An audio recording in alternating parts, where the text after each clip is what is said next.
The most obvious impact has been on the commercial fishermen themselves, right? So, the BP oil spill happened on April 20th last year, and this was really just when the commercial fishing industry in southeast Louisiana, and indeed along the whole Gulf Coast, was really beginning to recuperate from Katrina and Rita, and then of course from Gustav and Ike back in 2008. And so we still had a lot of fishermen who were trying to repay enormous debts, and really trying to get their lives back in order. And last season was the beginnings of normalcy for them. It really represented that until, of course, the spill. And so that knocked everything out of kilter, and they were enormously impacted. So among the things that I think need to be done and that aren't getting done a year after the oil spill are the following. One is greater coordination of our commercial fishermen.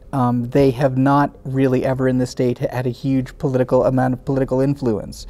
Unlike our sports fishing industry, which has always been, especially since the times of Governor Mike Foster, who was a huge sports fisherman, he really lent that segment of our society a lot of political clout by organizing them well and by really advocating for their needs. They're well organized, our commercial fishermen are not, for a variety of reasons. And I think it's not only the case here in southeast Louisiana.